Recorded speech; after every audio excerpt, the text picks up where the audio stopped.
The fashion industry is a really crazy industry to work in. It's what I love to do. If you feel you have a genuine talent and passion for something, then go for it. I get my decision-making and risk-taking personality from my mother. I remember her telling me when I was younger, if you're gonna do something, don't half-ass it, do it right. My family's from New Orleans. A lot of the women kind of have this very sassy and outspoken nature to them. That part of them is imprinted on who I am and how I live my life. Fashion is emotional, that a woman sees herself in the clothing that I create, and that's why she buys it. It's because she has an emotional connection to it.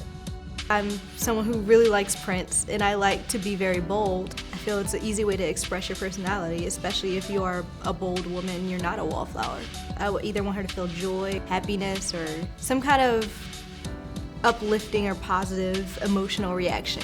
I don't make humdrum, minimalist, boring clothes. I make clothes that are exuberant and joyful. Being a young designer is incredibly hard because we're young, we're new at this. When I applied for Project Runway, the first time I wasn't cast, so the timing just wasn't right, but then I came back a year later and was cast on the show. So it is a combination of just really good timing and being persistent and not giving up on what you want to do. I crave criticism. Constructive criticism is something that doesn't happen enough in the fashion industry. Fashion is a business, and you do have to be really kind of cutthroat and business-minded when it comes to selling clothing, because that's basically what it is. Philadelphia is indescribably perfect for young entrepreneurs. It's like one big co-op. There are so many people here who want to help young entrepreneurs. It's insanely, amazingly great for someone who is young that wants to do something and take an idea and run with it. I went to Moore College of Art and Design, where I received my bachelor's degree in fashion design, where they celebrated women and the achievements of women and what they've done in the art industry. And one of the major reasons I have stayed here is because it's a very textile-oriented city.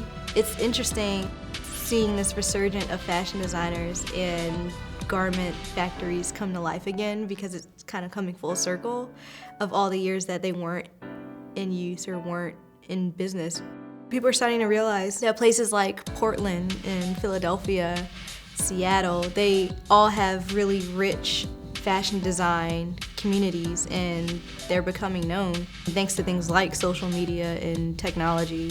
People can see photos and video from runway shows in these places. They don't miss out on these things, which is really cool, and it's kind of changing the way we view the industry and where we see talent and where we think talent comes from.